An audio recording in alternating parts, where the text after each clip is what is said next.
things that I used to think or believe that were true when I was younger in my 20s, thinking I knew everything, is not the case. Yes. I would never do that. Definitely not the case. Definitely. Proper 12 type. You know, UFC 300 is right around the corner, so you know I gotta get right. Are you gonna partake or no? I already partook. I already partook. That's why I'm bringing it to the table. Hey, we just soldiers on a mission. Turn the volume up, tune in to the vision. Spitting every episode, ain't no skipping. Put your mans on, he ain't hear it, then he tripping. And you know you gotta listen to the Ransom Report. Hey, it's the Ransom Report. Said you know you gotta listen to the Ransom Report. It's the Ransom Report. Now what you thought? The Ransom Report. Powered by What's the Movement? Intellectual entertainment via podcast. As always, joined by the Venerable Sheik. I am Mr. Ransom. Sheik. What's up? Episode 4. Hey, listen, so let me start off the podcast saying I told myself I wasn't going to have a drink today. As soon as I walked in, I said, I'm going to have a drink today. Today has been a day. It's been a day for us all. But it's been a day. But here we are. Here we are. And as always, peace and blessings unto you, sir. Peace and blessings to you as well. I definitely want to ask you a question before we get going. Caitlin Clark. What about it? You want me to just start? You want me to just start from there? How do you feel about the state of women's basketball after this weekend? I think it's in a great spot. I won't even say I think I know that. But last year, I don't know. They're still not dunking, but I'm just saying the pace and the aggression that they put into it, like. They talking stuff. They're going. You know what I'm saying? And I really don't know. But in the last 2 years, for me, the game has changed. It's made a transition to something that not only can I watch, I'm looking to watch it now. Me too. You understand what I'm saying? I'm looking for it. I think it's in the best place it's ever been. And I think it's not just Caitlin Clark. I mean, she's just the newest person, but what brought my attention and my interest, and now it's being pulled into just genuinely watching it was storylines, because the LSU and the Iowa from last year, like there wasn't a storyline and then boom, it just popped up as a storyline for me. So when LSU won and she was doing, the Tony Yayo and girlfriend face that she always does, that's where the storyline started for me. You know what I mean? That's a good place to start. That's where it started for me. And I was like, ooh. And I was like, I know there's going to be a next year, but will they get to play? And when I seen they were about to play each other, I was like, oh, yeah. And it lived up to the hype. The game lived up to the hype. It's funny that you just said the Tony Yayo move. It's funny because different generations and different demographics look at it differently. Yeah, that's the Yayo right that's there. To me, because I grew up in a certain era, that's the Tony Yayo. But John Cena, the wrestler, cribbed that. So people think that he's the one that made it up, like mainstream America think that he made it up, but it was really Tony Yayo in the So Seductive video. And what's really crazy about the whole thing, this how I know Caitlin is a straight dog. Because she's her. Because people hate on her. I was in the bar the other night, and I'm just listening to people critiquing and saying certain things.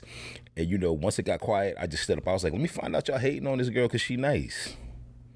Nah, we ain't hating. I'm like, well, what is it? Because I mean, like, what could you say about her? What did Cat Williams say? You're not doing a good job if you don't wake up with new haters. Yo, I think women's basketball is in a great spot, and I think that it's only right because they've been fighting for a long time for the same type of media coverage and the same type of attention, and not in honor of that, but to show you that just as much as our male counterparts, we show the same love and admiration to women counterparts. She's back. We are sitting here today with the Chief Party Officer of Nina Lem's party, so funny. Kyrie. Hello again, Kyrie. You be doing your research, huh? How art thou? I am a feminist through and through, so I know that. While I appreciated some of your statement, I also found some of it to be a bit problematic and rooted in misogyny. However, I can appreciate the growth and I appreciate the transparency, the and the evolution. honesty. Yes, absolutely. I think Absolutely, because literally you have to start somewhere. Everything that he said, I feel like I've had this conversation with Ben, my husband, probably about 50 times about the WNBA over the course of our relationship. So same thing with the dunking. Same thing, like literally. I was like, did he talk to Ben before this podcast? Like, did he talk to Ben before this podcast? Well, we do have a group chat that with him. Oh no, I talked to him. That's what I'm saying. one-on-one. Like him, like literally. I've heard Ben say like that exact statement word for word. Interesting. So yes, the dunking, it being slow, and now Ben is all interested for the same reasons. The storyline sort of garnering that new interest, which I can appreciate. Isn't that a good thing? Though? It is, but it is. It is. So no, speak your mind, Curie. That's why we're here. Well, fairly, if there was a slow pace and no dunkings in men's basketball, I wouldn't want to see that. I wouldn't be watching it either. So I just think it's interesting because a woman would never be able to make that statement, right? Like, I don't watch men's basketball because I don't know. They be hitting each other, or like I don't watch football because they be hitting each other, or something like that. Like I just think we have lesser options because that's sort of what is the mainstream. It's a lot. It runs deep for me. If I may, is the issue, and I won't even say issue, that's the wrong word, is something that hits home for you, the fact that I'm assuming it's about the gender part of it, like the women have always been, especially in sports, kind of like play second fiddle to the men. Okay, so is it an issue that now everyone is on the bandwagon, or is it a matter of we're looking at the wrong things as negative? Should us as men, like the Sheik and I, should we reframe our point of view when looking at women's competitive sports? So for me, it's almost like, remember Black Lives Matter when all the businesses were hopping on board during that time with George Floyd? Like, now they want to come. Right. Oh, well, now they want to come on board. But it's like, okay, but at least they're here now, right? Like, at least they're starting to understand some of what's... the plight. Exactly. So I feel the same way, but it was more so like the reasons why we did not watch initially. Okay. But again, I respect transparency. Like, so I appreciate you saying that. But it's just interesting to me. For me, it's not that deep because to me, it's just basketball. You know what I'm saying? I mean, I don't know if it's because I'm a man, but I mean, I'm just saying, like, it's basketball. That's just like sports. I didn't even start watching sports outside of boxing until I was a man because I was totally uninterested in it. And it kind of was forced, I won't say forced on me, but I started spending time with somebody I was working with, like, yo, you don't watch football, guy? I'm like, nah, I'm not really. And now I watch them all. And it's not because I'm a man, it's just because, just like with most things, in order to get my interest, you kind of got to pull me in with something. Right. And I love that for you, but I think that's not most men's opinion on it, but I love that for you. Okay. And I also want to say, I think that I'm going to say the average person, usually when somebody isn't saying something that sounds like what they would say or they don't agree with it, they instantly take it as inflammatory. So she can get her point across. From what I see, she say how she feels without something intentionally to try to antagonize me or aggravate me. Now, if I was another person, right? If I was the average person, as soon as she said certain words, well, I feel like that is misogynist. Like somebody would probably instantly be on the defense after they hear that word. After they hear that word, they're on the defense. And there's no need to be on the defense unless that's really who you are. Well, I would say you were misogynist. I said what you said was rooted in misogyny. Right, but it doesn't make a difference. It doesn't make a difference what you said. It's how people hear it. They hear that word. But I think that also comes from having a certain level of intelligence and being an intellectual and being able to process. And this is what I'm saying. The average person, when you say certain words, they already like this. That's true. On the defense. Because I always say the average person, after they finish high school, if they don't go to college, the only thing that they really read are menus, text messages, and signs. Let me tell you something. So I will never forget this. I went to school. I did elementary, junior high school in Brooklyn. And I had a middle school, 7th grade English teacher. I think her name was Miss Blake. And she was from either like Trinidad or Guyana. And I will never forget, she was yelling at this boy in our class named Sam. And she was like, Sam, go pick up a book. If you ever want to hide something from a black man, put it in a book. I have never forgotten that. And this happened to like at 12 years old. And while as I've gotten older, I don't believe that to be true. It's just always something that has stuck with me and resonated me, and why I give Ben books. So my mom has given Ben books to read, because it's like, I don't know. I hate that as a statement. And just to go back to what you were saying about after people graduate from high school, like men. Did you say men? No, I just said people. Yeah, after people graduate from high school. And I think it's easy, especially now, to get caught up in not reading. Like for me, I don't really read. I used to read a lot. Like I was an only child. I read everything. But as I've gotten older, I get more of my information. Like I probably listen to like 50 business podcasts a week, just because I'm always busy and I have to retain my information like via audio now. But reading is important. So it's and it's definitely a different way. But I would smush that in there, even though it's not reading. But I would put that in there when somebody is looking for fruitful information to advance themselves to the next level.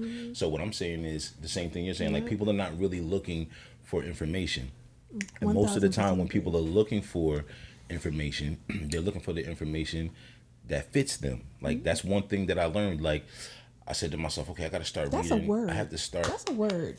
That is a word. Yes. What? There's a lot of words in there. They're looking for information that fits them. Yes. Like, yeah. And I started saying to myself, like, okay, I got to start reading books that are, for lack of better words, not the books I like. Because I always find myself reading certain types of books. So therefore, I feel like I'm crafting myself into a certain kind of person. So sometimes you got to look for information outside of what works for you. I aspire to be like you. I cannot read a book that I'm not interested in. It's hard. I will fall asleep. It's hard. I can't tell you how many books are in my. Do you use Goodreads for books? No, but I'm familiar. It's like a tracker. Yeah, I can't tell you. Goodreads is okay. How many are left halfway or 20% of the way, because I just became disinterested. So I aspire to be like you. You have to fight it, because one thing that happens with a lot of books I choose. Like I'm reading this book. I'm listening to a book right now, and it's called The Something Mind. It's something. I just started listening to it, but a lot of times for me, once I start listening to a book, and the book has a whole lot of stories in it to make points about what it is, I instantly am not interested. I need to be talked directly to. I need books that got the information like bow, bow, bow. I don't want to hear 12 stories that add up to the point you're trying to make. Is it a self-help book? Yeah, I would say it is. You know what I mean? And it's just like, it's just all over the place. But I learned to say, you know what? Let me just listen. Wow, I aspire to be because like that. I usually am done with a book with that. No, I definitely agree with, you have to, find things outside your comfort zone, because there was a great quote that I try to keep in my back of my mind. It kind roughly paraphrased, it's, you'll never grow and evolve if you only believe in the things that are familiar and agreeable to you. If you subscribe to only those things, it's impossible. It's absolutely impossible, because sometimes knowledge is contrarian. I always have this conversation with people. Whenever I say we can agree to disagree, so many people take that in the wrong way. Really? You would be surprised. And I think that's just saying God bless you. Go on below. No, exactly. So many people have issue with me saying, and they almost take it as an argumentative statement, and I'm like, no, I'm not saying that. It's just that I hear what you're saying. Goodbye. I don't subscribe to that. I do hear what you're saying, and I'm not just summarily saying no about it, but it's upon further review. I don't agree with it. Let us move on amicably. And if you say it to certain average people, if you say that statement to somebody, I'm telling you what happens. They instantly jump in their emotions, and they take it like you're being condescending. Yes, and Correct. I want more people to become comfortable with saying, I don't know enough about the topic to speak intelligently. Let me reserve. Okay, let me not say anything. Okay, let me because admit it, right? Yes. Okay, so I say that all the time. Like, I don't know enough to speak intelligently about this topic. Let me get back to you, or let me not say anything. That's the mark of true intelligence, and I'll give you a quick story, really quick here. Okay. So before we did this podcast, the Sheik and I were discussing like the ins and outs of it, and I said, you know what? One of the reasons why I really look forward to having the Sheik as a guest, and as my co-host, is because he's venerable, and no lie, he said to me, with everybody here, he was like, I'm not gonna lie, I'm not even sure what that word means.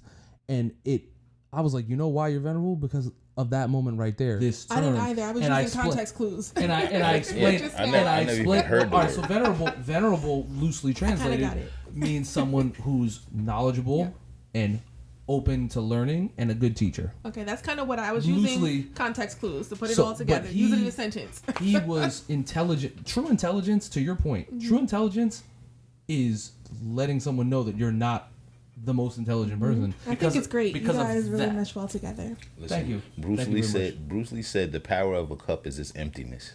And he said that you should, empty your mind every single day, because when you go into your next moment and your next day crafting yourself, like I said earlier you don't allow yourself to learn anything.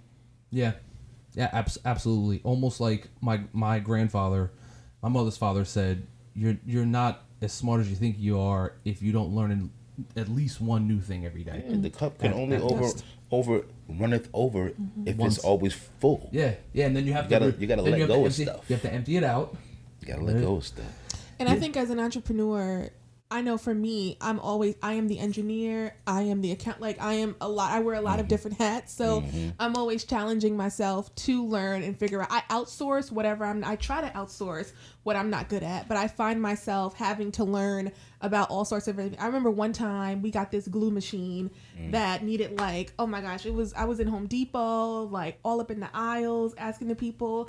And I remember one of our team members at the time, she was like, it's giving engineer. And I was like, it is, because today I have to be an engineer. Tomorrow I have to be an accountant. The next day after that, I'll have to be a plumber. Like, it's just all these different things. So yeah. Yeah. Okay. So I'm glad that you just used that, because to go back to what I was saying, like, what was the moment that you realized that you had something like this in you? Because being an entrepreneur, you kind of, did you sell like Girl Scout cookies, or did you sell like lemonade? You know what I'm saying? Like, I always hear these stories about people. I did. What's your genesis of you saying, I knew that is hilarious. When I think back now to my childhood, I'm like, wow, I've always been entrepreneurial. But as a child, you don't really know what that is. You just know that you have an idea. Like, I remember being a child and I was like, oh, I just want to own a bunch of boutiques. Or I remember being in the city. I told you I grew up in Brooklyn, but I remember like around the time Red Velvet was making a comeback. It was like this new thing. Everybody was becoming Red Velvet. I was like, I'm going to open up a bakery called the Velvet Factory. Never even imagining that one day I would have a bakery. But no, when I look back now, I'm like, okay, little things that I've done. Like, I think every little job I've had, every activity I've been in have all led to me being where I am now. I've taken a little piece, learned something along the way from each one of those jobs and applied them to where I am now. But I don't think there was ever one moment. I've just always been like, I don't want to say a leader, but just always like innovative, always figuring out problems. How can I sell? Oh, I can sell that. Or I think watching strong women, my mom was always into things. My mom is a writer. She's written books before. She's written a screenplay before. Watching this lady used to babysit me. Her name was Dorothy Gaines. She lived in a senior center and she was like the president of like the senior citizens in the building. So she would go around like collecting votes and like all like giving meals to them. So little things like that. Now that I'm older, I look back and say, okay, I've learned certain things from the women around me or the little jobs or activities I've been in. But I don't think there was any one particular moment where I said, hey, I'm going to be an entrepreneur. It's something I just sort of fell into. Maybe less of fell into it, but because you were born to do it, your path just led you there?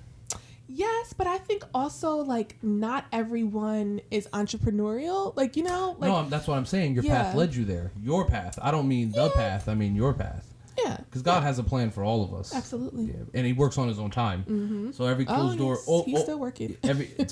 All the time. Every closed door might not be that. It might just be a diversion to the door you're supposed to go through. Right. So you never had that moment of like, because I know personally when I was a kid, I used to pretend I had like I was a reporter. Okay, so I remember my mom. So does that give you something? Yes. Okay. So right. I remember being like 7, and my mom was always working like 3 and 4 jobs. She worked this part-time job after her regular job doing transcription, like shorthand. Do you know what shorthand is? that secretaries use. It looks like in the courtroom? hieroglyphics. Yeah, she used to do shorthand for this doctor. Like stenography? Yes. Okay. And I remember just sitting there being bored at his doctor's office, and I made up this company called Kids Corp. And every time I would go to the job, like that would be my fake company. It was called Kids Corp. And I'd have like fake employees and be like 7 years old. So maybe something like that, but never saying, oh, I want to be an entrepreneur. I think because sometimes we're meant to be the people and that we grow up to be. And the Sheik said something a couple episodes ago that he said sometimes people don't realize their opportunity or their moment in that moment. I want you to write a book.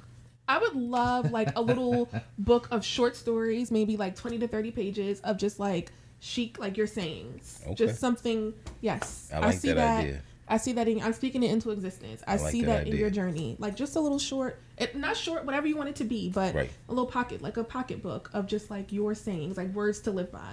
That's fire. Sheik. Absolutely. Sheikisms. Sheikisms. Trademark it. I like that. Right now. When I sat down to really create this and build this, we had the conversation early on because it had gone through a couple of different iterations with different like hosts. Okay. Like in my head. Okay. And then a conversation that we had privately led me to realize that he was the person. I think it's a perfect match. I think so too. Without even knowing who the other possibilities were. The polarities are so different, but work so well together. I think. And the crazy part about it is, only you could get a block in time of mine for something outside of what my order was. And the reason I say that because, and I'm not trying to even be funny, but my time is that important. Is that limited. So if I give it to a person, especially when I'm subscribing to giving it to a person 2 or 3 times a month, my time, you are definitely the guy. I appreciate that. Feel me? Now I appreciate that, Sheik. Another Sheikism. I've never heard that before. Put this in the book. You know what's funny? You never heard Abso? No. You know what's funny when I say it to people? Am I not with the? Is that what the youngest say? It's what he says. No, I crafted that one. He's Mr. Abso. Put that in the book. But this is what's funny when I say it to people, especially if we're texting, and I say it the first time, and they be like, "What's Abso?" And I be like, "Absolutely." Took me 2 seconds, but I got it. Took me a minute, but I'm here. Well, it took you a lot less than a lot of other people. So you're a Beyonce super fan. What did you think of Cowboy Carter?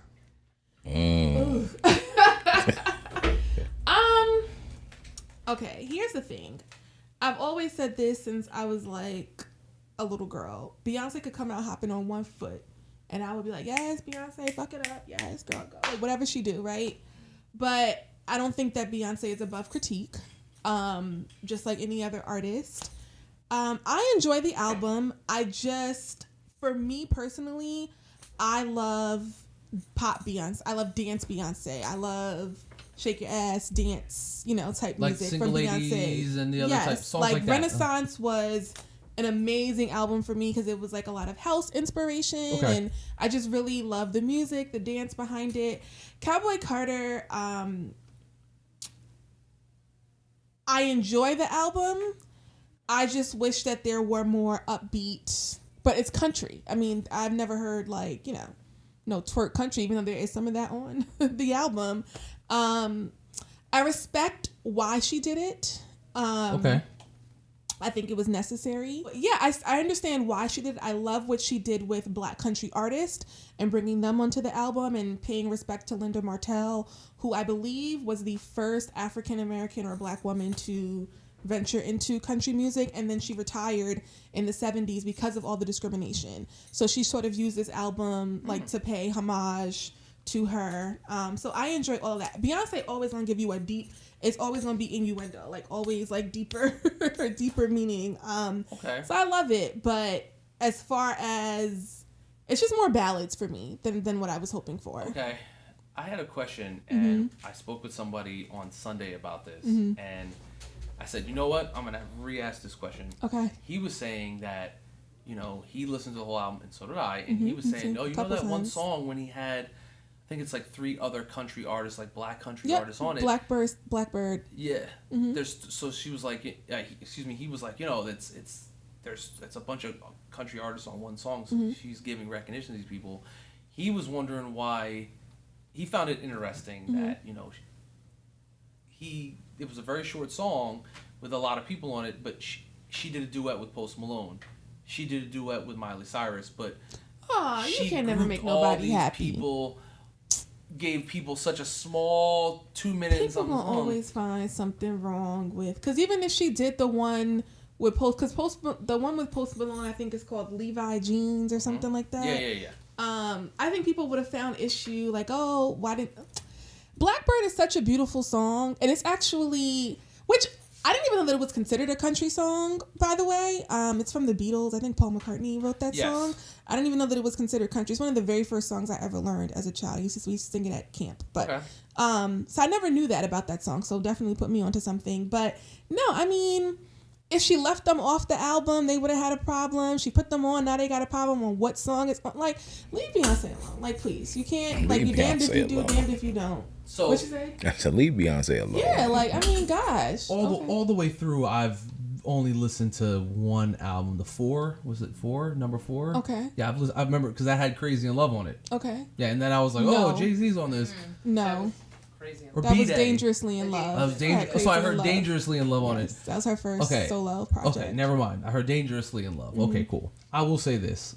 I do see both sides of it, but I do think, to your point, that these people would never have gotten the type of recognition that they are now getting without someone like Beyonce giving them the platform. Right. So it was a great move. I don't think we should nitpick her decision. How many listeners on Spotify does this person have? I guarantee they got more now. Because did you see there's a viral post going around with the comparisons of the Spotify. I don't have Spotify, so I guess it's like followers you can have on Spotify or streams. There's a comparison, like specifically, listeners. Right. So specifically, like literally like times 10 within a matter of like 4 days of the album. So that's to what my thought process was. I was like, I don't know. I think it's a win-win for these guys, even if they get 30 seconds or 40 something seconds rather than doing a full-on duet. And I looked at it from a business side of it, like, okay, Beyonce's venturing into country. Why not do a duet with Post Malone? Because Jay-Z is a great businessman. He was in her ear, and she knows the business. She knows that she's gonna get notoriety with him. She knows, like, what better way to break into a country genre rather than do songs with people that are more familiar with the music. Is Post Malone country? He's done a lot of really. So that I never knew that. Yeah. Okay. Yeah. He has a lot of country roots. He's from Texas. Oh, okay. Yeah, he's done a lot of he's done a lot of like country esque songs. Okay. He's kind of started off in hip hop, and then he kind of have floated into pop and like now kind of like fusion. Okay. But yeah, his roots are he's from Texas, and his family is big into country music. Like, wow. Okay. So yeah, I had said, I was like, yeah, it bothers me that certain people are trashing the music and just because it's Beyonce. And then he said, well, you know what that's about. And I said, you're absolutely right. I was like, I'm thinking it, you said it. Like, it bothers me because you didn't even listen. The album didn't even come out yet. You're saying it's going to be horrible? How do you know? She's got more talent in her little finger than you do in your whole body. Like, what? And again, it's, you can't evolve or grow as a person if you only think what you subscribe to is right. It's an impossibility. So I don't know. Like, I like the album. You know, am I gonna bump it in the car every day? No, because I'm not. I don't listen to Beyonce like that. But like, I'm proud of Beyonce for stepping outside what the social norm is and what people Where said. Where is Beyonce from? Texas. Is she from Houston? Mm-hmm. She's from Texas too. So why not? Like, she's a Texas girl. I thought I knew that, but I wasn't sure, so I asked instead of just saying. I was gonna say, isn't Beyonce from? I think that's Beyonce absolutely. from Texas? I think that's a part of growth, like growth and evolution. Like you gotta try new things and by the way, I saw a commercial on Instagram. Yeah, she has like I saw a commercial of Nina Lem's party like a commercial. Like I thought you know like an ad. Okay, yes. Of Nina Lem's. Yes. Oh, probably because you visited our website. It's on hers all the time. Because did you visit our website? Yeah, absolutely. It's a retargeting ad that I'm running. Look at you with the retargeting. Yeah, smart. Yeah, I said, yeah, kudos to you. I said, okay, Carrie. It's a retargeting ad. Yeah. How did that come about? How did what come about? How ads? did you, we have to run. If you run e-commerce, you have to run ads. How did you decide on that person and that with doing the thing on the bed? Was that all your idea, or no? I don't know how that works. We just you mean like affiliate things? Okay, yeah. So you know what? I always have to remember. Put your chief party officer hat back on. That. Yeah. No, I have to remember that like not everyone knows like certain terms. So I thought it was so cool. That.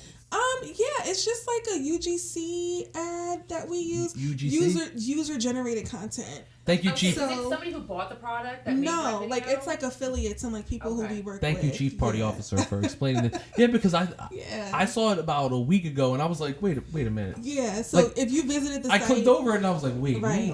Party. We target certain people who visit certain pages on the site. So you probably visited like our Twerk Faces page. I did, yeah. And then so it shows you the twerk face. Yep. Good, so I'm hitting you. Yep. Yep. I'm hitting the right, right audience. Because sometimes with Facebook ads, though, it's so Facebook and the algorithm, right? Even though like I try to get very, very targeted, sometimes it does what it wants to do. So yeah. I think case in point. Yes, because I had I did a double take. I was like, wait, did I hear that correctly? I was like, I'm not that old or drunk. Like awesome. I was like, how did I do that? Yeah, no, and it happened again. It's doing really well. That ad is actually doing really, really good. Yeah, I'm really excited. Like when I saw it, like the first time it came, I'm like, okay, this makes sense. Then I saw it kept coming. I'm like, all right, now this is getting you keep saying it. So the frequency, I gotta work on that. Oh yeah, because it's not supposed to be showing to that many times. Oh really? It's not supposed to? No, I don't want it to be showing to the same people. Like, so there's a metric too on Facebook ads called frequency, which is like the amount of times the same person is seeing the ad. So like, I want to show it to you like 3 or 4 times, but like I don't want you to see it like 7 or 10 times. Like, it's like use that money toward somebody else. You know what I'm saying? Like allocate that ad money toward someone who may not have seen it. That might be pretty good though, because I can tell you a real live truth on Instagram. Yeah. Like certain things, I want to look at it, and I be like, man, I'm not looking at it because I'm not spending. I'm not spending no money. And then by the time I get to like the 5th time of them showing it to me, I'm clicking on it. Okay. You know what I'm saying? Okay. Because I was interested in it, but the part of me that's supposed to do the right thing says no, keep going, because you're gonna click on a million things to keep it moving. Okay. And it comes back up. And you must have watched a little bit of the ad too, because I think Facebook goes like, however long, if you've watched a little bit of the video, it'll say, okay, they're interested, so let me keep showing this ad to them. So I think so. It's doing well. Yes, I'm hitting the right people. What are some of the big goals you have for Nina Lems for 2024? Oh, like what do you got on your vision board? More Amazon domination. Definitely Amazon is like heavy on the list, and just growing our Amazon business. Honestly, like even though this is not a Nina Lems thing, this is more of a me thing, but it also relates back to like maintaining my mental sanity so that I'm able to give 1,000% to my business. So yes, that is what's on the is mental health and self-care is on the list for 2024, so that I'm able to give my best self to my business. I'm happy to hear you say that mental health and self-care is a priority, because more people of color need to prioritize that. Oh, like, please, move that to the top of the list. Yeah, no, 100%. Absolutely. I said I wanted to start, this was like another pipe dream. I was like, somebody needs to start a podcast called Therapy for Entrepreneurs, because I don't think it's talked enough about like entrepreneurs and the amount of emotions. Like I go through, like my emotions are based on my sales. Like if I look and I say, oh my gosh, we're having a great day. Oh my gosh, I'm going to be a trillionaire. And then like if I'm looking at our sales, I'm like, oh my God, I got to run a sale. I got to do something to like, I got to run some ads to like get our money. So yeah, it's directly based on sales. And I'm working on that. I'm working on like not like believing that my success is not rooted in numbers and statistics, at this business. So, I think that's probably a double-edged sword, because it is your company, it is your business, and your livelihood depends on it. So that's hard to do. But to your point, it shouldn't be the reason for the only reason for your happiness and your success, because it should be the reason, but it shouldn't be the only reason. Like if you're having a great day otherwise and sales are a little bit low, that shouldn't be no, I'm in a bad mood now. Yeah, no, that's unhealthy. I'm not that way. Yeah. Oh, well, that's good. No, that's good. No, like if I'm having a great day and I see that our sales are down, I'm like, oh my, because one thing about like these platforms is that it'll show you, oh, your sales are down 40% from yesterday or 40% from last week. So you're like, oh my gosh. So I'm always like, I'm a numbers girl. I'm always looking at our numbers and how we're trending this month compared to last? How do we do on this day this year versus this day last year? Like, yeah. So and it's a gift and a curse because I'm able to catch things really quickly, like, you know, catch problems, but it's also like just a mental, like I'm always in the numbers and the money. So working on that. That's working on that. And I can tell that might be something that's like a cage rattler for you. What you mean? Just the numbers and seeing, like how you said, emotionally seeing we did good today. Yes. And it affects your emotions. Absolutely. I'm watching you talk about it and I'm watching that footwork. Yes. That footwork it's not like that is I will admit it to anybody. Like I am I am me and the numbers. We're in it. So the only thing we didn't talk about was the like modern faith. Ooh. Modern faith. I was just in church on Sunday too. So I just wanted, because you are a woman of faith, it was important for me to discuss with you, you know, as technology gets, you know, more dominating in our lives and prevalent in ours, meaning human beings' lives, and we see, you know, church patronage go down, and like, you know, in polls they say, do you believe in God? You know, that as that goes down amongst people as time goes on, I think that it's interesting when you see the parallels between where we are as a people in society and the lack of faith, like the average person's lack of faith or ambiguousness of faith. Like, oh, I don't know anymore. I don't know. Me, I still believe in a higher power. I will be the first to admit that I struggle with faith, and in church, I think that's a human trait. So in church this past Sunday, the sermon was about people that claim they're too holy to say that they doubt God. Like, it's human, it's natural to doubt God, and I really appreciated that, because sometimes when I you know, my faith wavers, I think that means like I'm moving. And listen, I am not the most Christian, like I will cuss you out, and like I'm not the most Christian or most whatever, but you know, like I said, I'm still in my walk with God, but I just find that when I try to walk alone without God, I definitely feel it, and I see the difference, and I've tried it. There's a gospel song that says, I tried it for myself and I know, and I always think about that, because that's why I never, like, I don't preach to anybody about Christianity. Like, I feel like it's a walk that you have to take on your own. You have to know God for yourself. You have to try him for yourself. There's nothing that I can really preach. I'm not like a preachy person, right? But I think for me, and this is just being honest, like whenever I waver from God, my mind, especially, and I always go back to being an entrepreneur, like my mind really, really goes there, and I find that I worry more.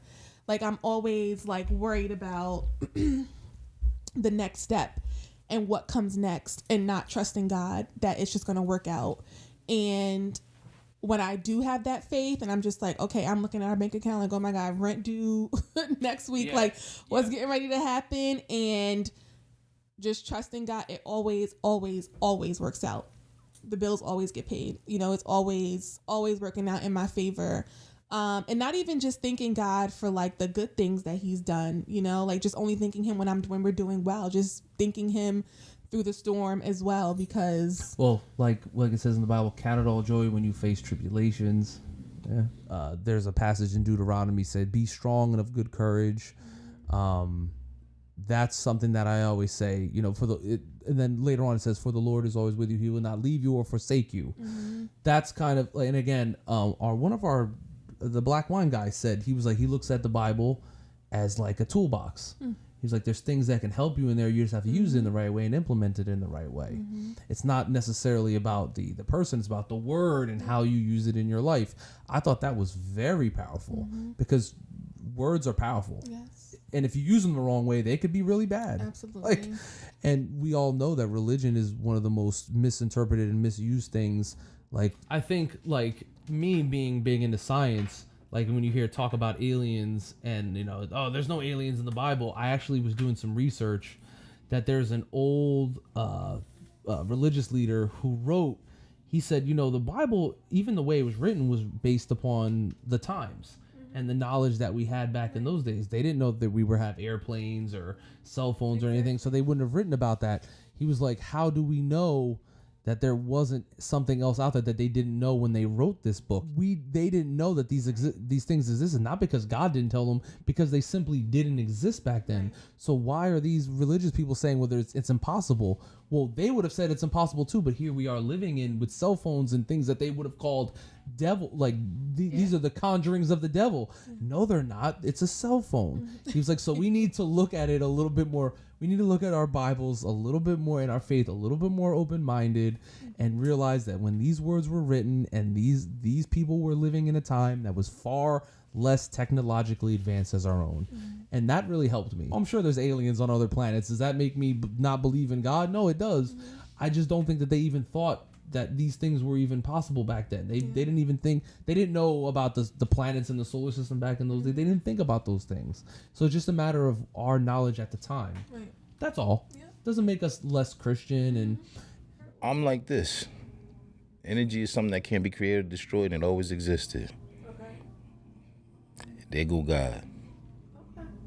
Yeah, well, I mean, at the end of the day, like when people partake in anything, whether it's a friendship or if it's a business or a podcast, I feel like the only time something like spirituality, religion, faith, or whatever your walk is that gets you through your daily situation, the only time that should ever be a matter or a question is if you out here just on some super crazy shit.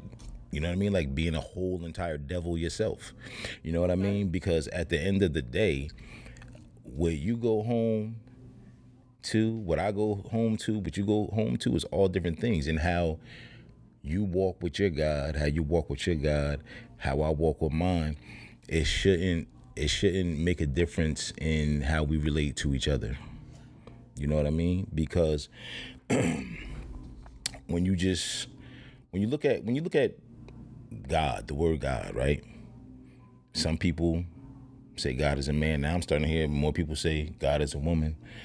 You know, you got Christianity, you have different types of Muslims, you have Hinduism, you have Buddhism, you know, so we're just talking about different facets of ways that people choose to express their faith in God. So I feel like religion shouldn't get in the way of how people operate with each other, unless you just out here being a goofy. No, I was just going to say in college we were taught that in my philosophy class, like there's one God, religion is just the vessel, the different paths that people take. God is love. That says it's preached that God is love. So guess what? What could be better than that? Love for one another as human beings. And and at the love, end respect of the day, is one. Every book has something to offer. You know what I mean? agree 100%. Whether it's a religious book or a book somebody wrote, a fictitious story, you know what I mean? There has to be something that is relative to you that you can find that'll help you within your self-empowerment and everything. So even before, you know,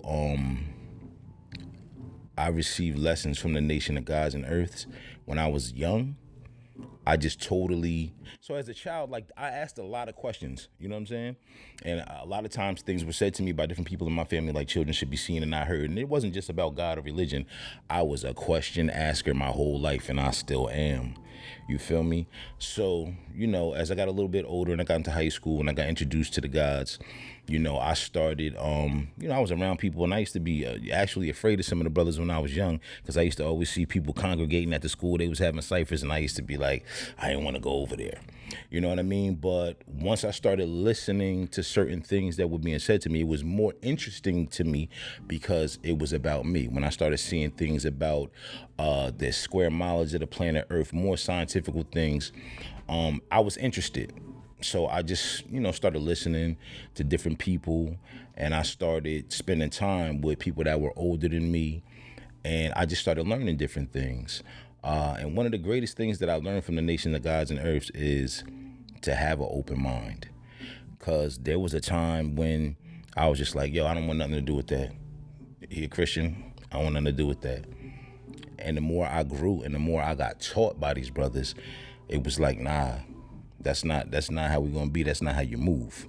You have to be open-minded to everything because there's a lesson in everything. There's a lesson in everything. So I always try to make myself in a space where I can absorb and be the sponge to everything that's being said.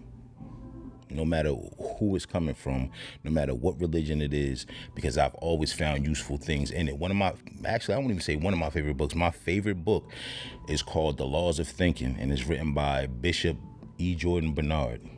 He's a Christian man. My favorite book ever. And that goes to show you that you can never grow or evolve if you think that only what you subscribe to is correct. Absolutely. You got to empty that cup. Yeah. So, all right. Kyrie, this was awesome. It was. Thank you so much for having me. No, thank you for having me. You're very welcome. You are always welcome on the Ransom Report featuring Sheik Sinan. How can people find you? Again, how can people find you on social media? At Nina Lem's Party across all socials. Thank you for listening to the Ransom Report featuring Sheik Sinan. Sheik, what happened to peace? Peace. This program is brought to you by the good folks at What's the Movement, LLC.